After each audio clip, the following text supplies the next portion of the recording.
Do you like that? That's Skelton Tower. And that magnificent structure was built in the 1840s. And it was built by Reverend Skelton, who used to be the Reverend of Levisham. Levisham being in that direction over there. And it was said that he used to come out here in that tower and write his sermons. But yeah, it's been here since the 1840s. They reckon about 1830, 1840s, but they say it's definitely here in the 1840s.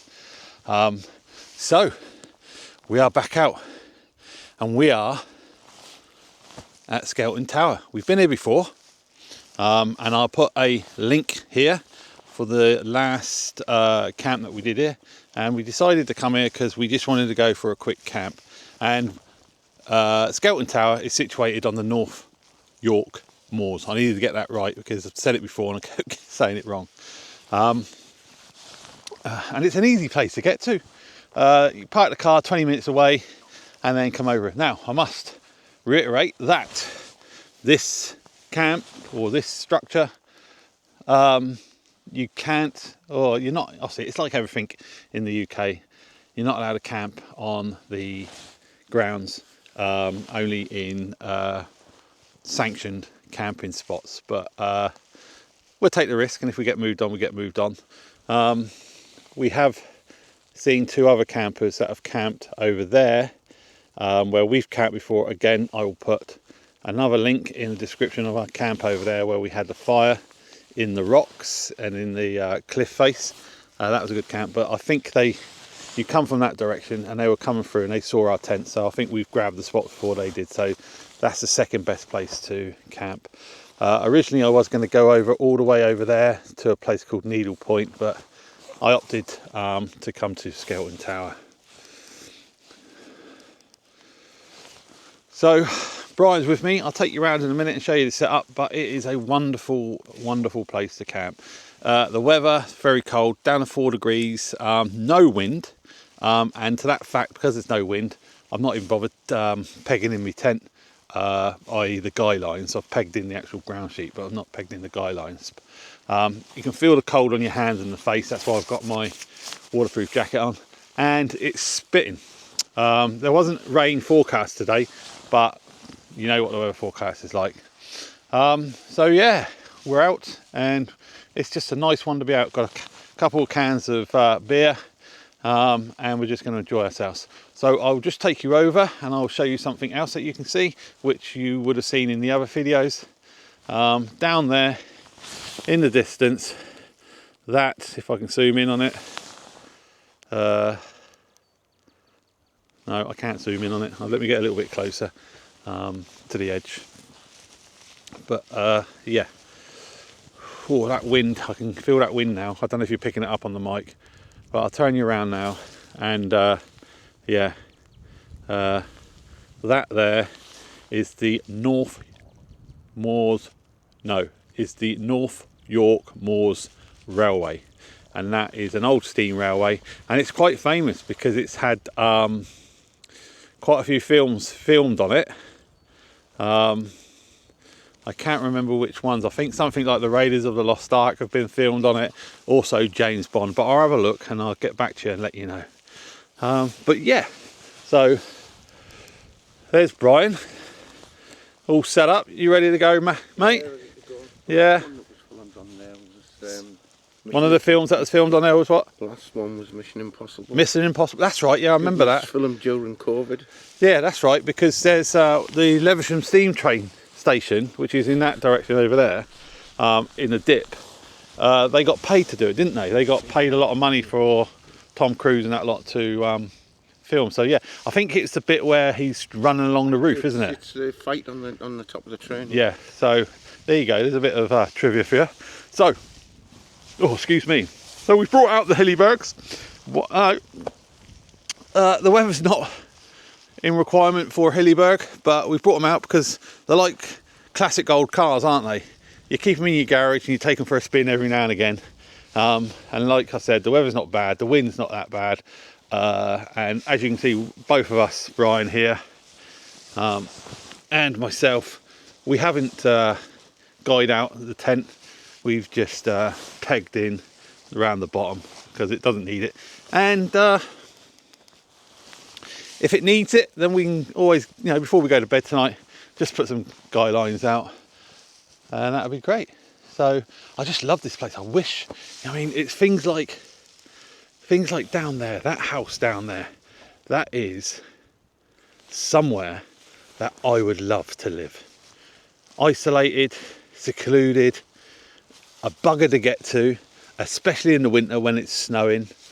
But look at that, that is magnificent. And then every now and again, and we've been up here when it's happened, you get the toot toot of the steam engine, and then you see the steam engine, you actually see the steam engine coming before the actual train itself, because you see the smoke coming down the valley and it comes along. And you know, it's nostalgia. It takes you back to when, obviously, I'm not old enough for remember steam trains, but yeah, the old chugging. Actually, Brian remembers steam trains. He was around then.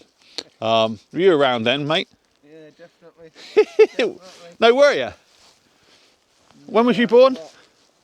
63. 63. So they were probably just coming off, Yeah. weren't they? Yeah. But yeah, it's a nice sight, isn't it? Especially when you've got the weather on your side. You know, today is very dull, downcast, bleak, all them horrible names, bit spitty, and like I said, it's a Saturday. I don't think we will get any trains. The last time we were here, we did get a train, but I love coming here because of this structure. It's great. I mean, it's Brian. You've dropped a fag packet there, mate. Look how thick these walls are. Look how thick they are. Get at me shot. Yeah. Look how thick they are. They're huge. I will put a picture up of it complete. There's a black and white picture, which is, and I'll show you where it was taken from, and then I'll put the picture up. It was taken from over here. Just bear with me while I walk out here, and then I'll try and do a side-by-side comparison with the black and white photo. I don't know when the picture was taken, but it's got 3 or 4 young or little girls in it in white, and it was taken here. So this is where it was taken, maybe a little bit closer, and I'll put up the black and white picture now as a comparison, and you'll see here is where the little girls are looking over the valley where the railway track is, and you'll see all the arched windows have got big shutter doors on them and things like that, and this is where you would have seen a photo now. This is where the little girls, I think they're little girls, they look like little girls, this is where they were sat all them years ago. So this is where they were, staring out over there. That house was still there. You can't see that house, and you could see houses over that way, but now this is all forestry block, you can't see, but there were some houses as well which you could see, and it looked like fields. So yeah, you know, and again, like I said, it was built by a Reverend Skelton, who was the Reverend of Lewisham Chapel, which we went in today. It was a nice little chapel, and like I said, he was meant to write his sermons in here. But we were talking about this, me and Brian, and as you come in through this door, I believe this would be, I mean, look at the size of that lintel. As you come in this door, you come into a flagstone floor, which is very, you know, it's solid. And then you can see where the floor posts used to go. The upstairs rafters would go there, and then the fire. So I said, I think this is just a guess. It's a guess, isn't it, Bri? That, did they keep the horses down here like they do up in the Brochs in Scotland? Did they keep the horses up here, in here, then go up them stairs, and then up into the open bit upstairs? I mean, these steps now, if you look at these steps, okay, the cracks, and these are big, heavy granite steps. You know, the workmanship that's gone in there, these weren't like this the last time we was coming here. This is all starting to fall away. So they're getting quite dangerous, because people climb up these and then stand on that window. Like him, he did it as well. Didn't you, Brian? Yep. You went up there. I went up there. But they're looking quite dangerous now. But yeah, look at the windows. the craftsmanship in this building. And I have been told, but it's not been proven, that this place maybe It's a big maybe. haunted. What do you think? We've slept here before and we've not had anything. We've not had anything, have we? No. We've not had anything. So yeah, that's us for now. Oh, I'll show you what we're doing in the out my setup in the tent and what I've got in there. I'll show you that in a minute. But what I am going to do is I'm just going to quickly come off, get on my phone. I'm just going to see what films have been filmed on the North York Moors Railway. Said it right this time. And I'll get back to you in a minute. So, like I said, I promised that I'd just have a look, see what films have been filmed on the railway. And I've just got it up. And right, so here we go. Quite a few. So we've got Indiana Jones and the Dial of Destiny. I think that was the last one. Harry Potter and the Chamber of Secrets. Heartbeat, Downton Abbey. Testament of Youth, never heard of it. The Secret Garden. Dad's Army. The Hound of the Baskervilles. I'm just looking at some. There's loads, but ones that people would know. Ravenscar, War Truck Disaster Drive, All Creatures Great and Small. Yeah, and a load more. So, you know, it's used for quite a lot. So we've got other people turning up now, but I don't think they're campers. They're coming. But the people that we saw, they've gone past, and now I think they're looking for the place that I camped last time, which is over there, which is it's like a cut in the bank, but it's rock, and in the rock face there's like a hole, and then there's a hole on top of it. It's like a chimney, and it was an excellent place to have a little fire because you couldn't see the fire, and it's really, really warm. And I'm watching them now, and they look like they're actually going to that spot now. And it's a good little spot out of the way. You're more exposed up here, so people coming from a long way away over there, and they look like they've got rucksacks. So I think this place is going to be pretty busy. Yeah, but luckily we've got here first, and I think we've grabbed a good spot. So I'm going to keep an eye on these guys, and I'll bring you back if anything changes. Yeah, it's going to be a good camp. So I said that I'd show you my setup. So let's have a look at it. And as you can see, the old faithful Hillyberg, fantastic bit of kit. Best one-man tent you can get, I think. Yeah, look. And as I said, I've only just pegged it in by the ground sheet at the bottom. I'm not going to peg any guy lines in. The wind's coming from this direction, so I need to keep the door shut, otherwise the spits of rain will get in and get the sleeping bag wet. So, as normal, let's have a look. Ugh. So, sleeping bag, Rab, Ascent 1100, fantastic bit of kit, keeps me warm during the winter months. I don't think it's time to swap it out yet. So, yeah, Fango, inflatable pillow, fantastic again. I like my pillows, I like to be able to put my head down, and sometimes what I like to do as well is I put me puffer jacket or something like that underneath just to elevate my head. I got all my electronics on the side, on the top there. And the sleeping mat is the Xped Lite. Again, does what it needs to do for me. Little table, got my Norming cooker, brought fuel this time.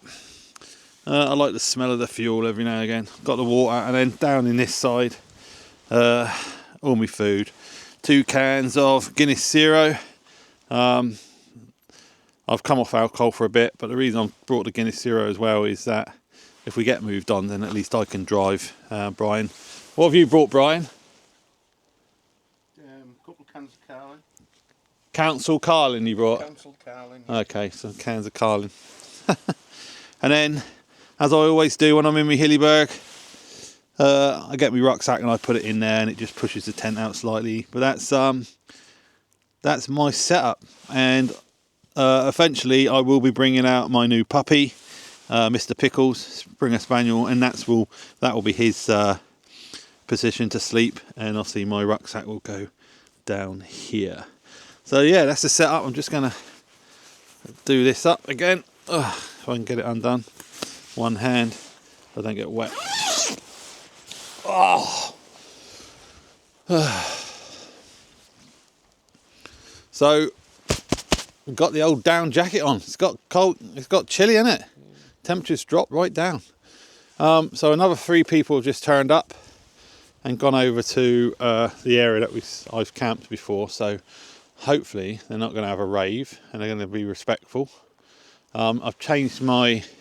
Actually, I totally lied to you, because I reckon that they were going to come here, them first lot, and they saw us, so they've moved over to my other camping spot. And then those other 3 that have just turned up saw us. I went round, saw them, and now they're moving right off into the distance. So I don't know how far they're going to go. But like I said before, I'll just turn you around so you can see the valley. Right over there in the distance, Needle Point. That looks a good spot, but I've not been there. I'm thinking about going there sometime next month. But they're right there, just over here on this lip. Looks like one of them's just come off the hill, so they must be looking for another place to camp. So again, I've said it before, I'll say it again. We were lucky. We got here first, which is great. I mean, don't get me wrong, right? I'll take you over here. There is, okay, plenty of room for other people to wild camp here. Plenty of room, all right? However, if you are a seasoned wild camper, and this is just my view, some of you may not agree. If you're wild camping and there's someone already wild camping in the spot, you don't rock up and you camp right next to them, do you? Come on. You go and find somewhere else, you know. It can be heartbreaking when you set out and you've been going for the miles to get to somewhere, and then you come over the crest and bang, there's someone there. Or you get to somewhere like Angle Tarns in the lake, which is renowned for being, you know, when you turn up, there's loads of wild campers there. Brian's never been to Angle Tarns. I'll take you there one day, especially in the summer. You people that have been there, you know. Angle Tarn's very popular for wild campers. Good wild campers and poor wild campers, and you know who's who if you've seen them before. But yeah, you don't, you know, like I said, if someone came up here, I wouldn't complain. I'd just keep myself to myself. There's plenty of room, but I wouldn't do that. And we've got 2 other people coming down here now, walking up to us, so we'll just see. Probably someone to tell us to move on, sling your hook. If they did, we'd move on, wouldn't we, Bryce? No harm for that. Back up and go. Yeah, we know that wild camping is not legal in the UK. We'll just have to go next time onto the Border Ridge where it is legal. So I'm going to end it here for now. I'm going to see what these people want when they turn up, but I think they might be the ones that are over in that, where we normally go. So I'll bring you back in a minute, guys.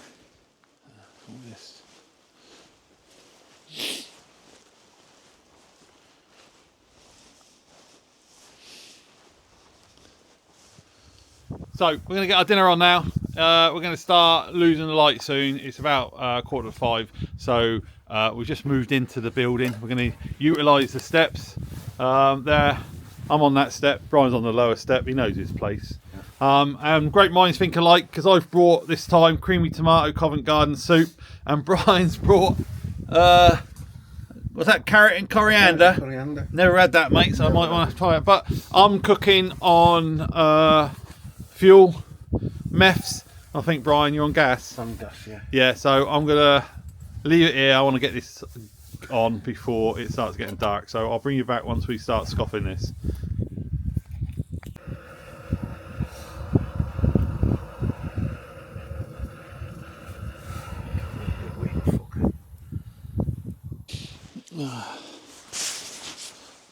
So it's now 5 o'clock, 6 o'clock, right? 6 o'clock. 6 o'clock. God, I don't know, I can't see where I'm going with this light on. So we have now got 1, 2, 3, 4, 5, 6, 7 people camping in our vicinity. We've got 2 people. I'll turn you around. You might be able to see the lights, because at the moment it's like Blackpool illuminations. So I'll just turn you around. We've got lights over there. I don't know if you pick them up. There's people camping over there, and there's people camping in that dip. These guys have just turned up. They're setting up in the dark. Just to the left there's some lights. That's the ones that are in the dip. So we got here. Come here, Bryce, so you're in the light. Right. We got here just in time, didn't we? Yeah. So we've had our dinner. We've had I've had the soup, so has Brian. So that's all done now. I've had a hot chocolate. I don't think I'm going to open a can of drink because it's the temperature's dropped right down, isn't it? Yeah, it's cold right now. There's no stars out. It's all overcast. So I think it might be just stand around a bit and then retire to the tents. It's just one of the fortunate things for winter camping, in it, the long nights. So yeah, just turn you around and look at the building. There it is. I love looking at this stuff at night time. Look at that Gothic window, the architecture in it. Go around here. Yeah. That temperature's dropped right down. There's the tents through the window. So there's not much really to do now. Like I said, I don't really feel like drinking them cans because they're cold. But you can't look. That's my breath. There's Brian wandering around over there. I think it's Brian, unless it's some sort of spectre, some sort of haunting. Doubt it very much, but you never know. Yeah, I'd love to see this place in the flesh. Oh, I forgot to put my kitchen away. There's my cooking stuff. There's Brian's can. Look at that. That window there. Yeah. That'd be nice to have the old fire going.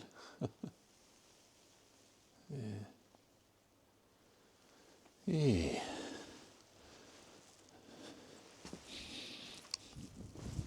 What's going on, Brian? Any more lights?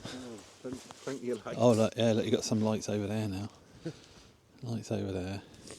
Lights over there. They're obviously looking at us and going, look at their lights. Didn't they? Let's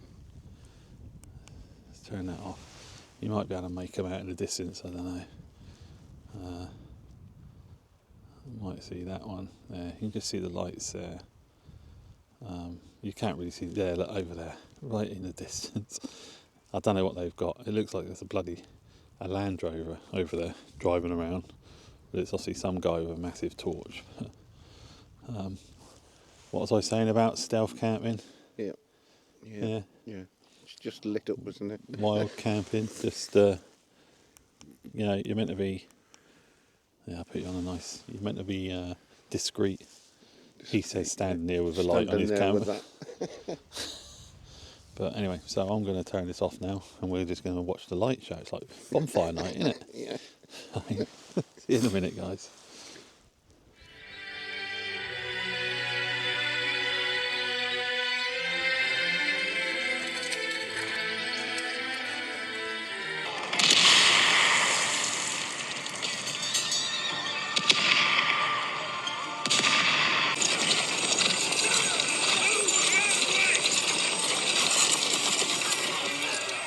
Right, that's me. I've watched my movie. I actually used my headphones, the bone conducting ones, the Nank Runner 4. If you want to see what they're like, there is a description in the contents below, and there's a discount code. I get nothing from it. They're not paying me. They just sent me these to try out, which I think are great because they're the ones that don't go in the ear. They go on the front of the ear. So when you're laying there watching a movie, they're not pushing into your ear. So I think I personally think they're good. They're good headphones. Other than that, if you listen, it's raining, and that wasn't in the forecast. So got condensation inside the tent already, so I've opened up the flap, see if we can get some air flowing. But other than that, it's I think I'll get my head down. The temperature has dropped, but nice and warm in the sleeping bag. I'll probably take this off as well because I will be too warm. Other than that though, yeah, thanks for watching, and hopefully I will see you in the morning. So good night guys, and I'll catch you up later. Good morning. All bunged up. So it's about 20 past 6. It's not raining, but the wind's got up a bit, so I think I need to get myself out of this pit, call on nature, and then get myself sorted out, maybe get a brew on. So yeah, still half asleep. So come on, let's get this head, let's get this self, let's get myself out of bed. It's not a bad night, good sleep. Still half asleep now. And let's see what it's like outside.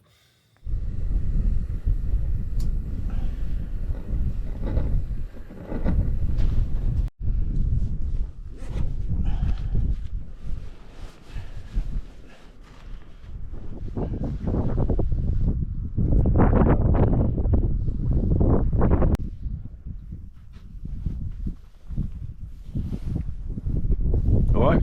Yeah, brilliant. Good. Bit of a dank, misty morning. Excuse me, let's get through the door. Someone left the front door open. Don't know if you can see, there's 2 tents over there, and the rest of them are all along there. So we're making a quick exit. We're going to have a brew, grab our kit, and skedaddle out of here, so we're not here when they all wake up. Skelton Tower did us proud again, didn't it? Yeah. No trains this time though. Oh, excuse me. Right, time to move out. So that's where I was. No trace there. Nice dry spot. Young Brian was here. No rubbish.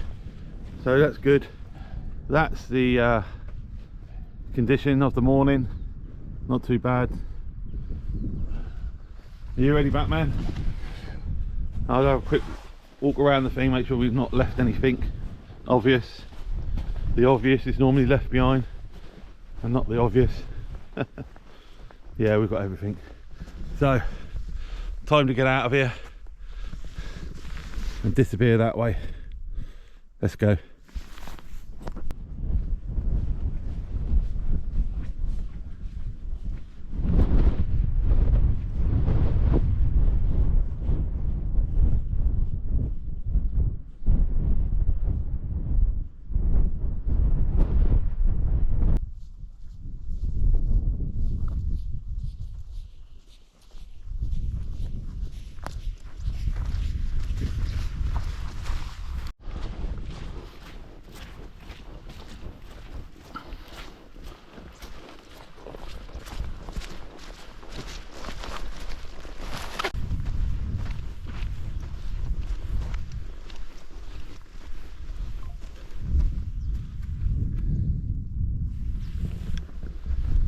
No.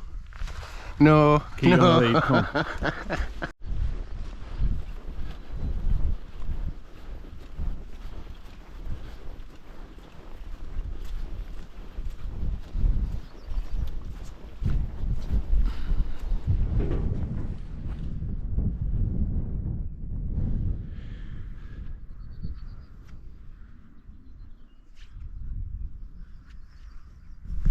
Right, do you enjoy that? I did. So that's it, that's the end of the camp. That's us back at the car. Let me just put you on the car so we can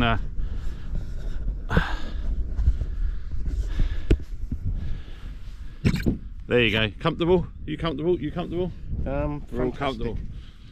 Skelton Tower, probably the third time we've been here. What do you think? I like coming here. It's a good place to camp. Good place to camp, yeah. So okay, that's good. How was your night? Night was brilliant, lovely and comfy, lovely and warm.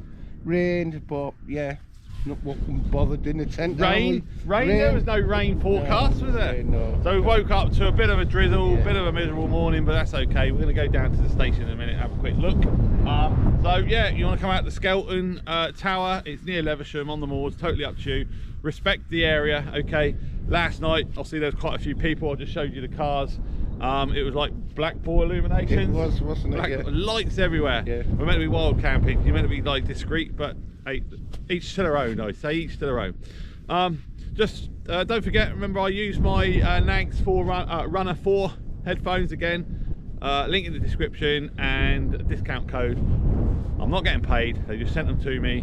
You used yours last night? Yeah, I used mine, absolutely fantastic. They're the Nanks Ultras I use. Nanks Ultras for him again, Yeah. that'll be in the bottom Yeah. as well. So get yourself across there, they're quite good as well. Remember, mine's the bone conducting ones, his is the little earpod clip-on Like ones. little earrings. Yeah. So thanks for watching.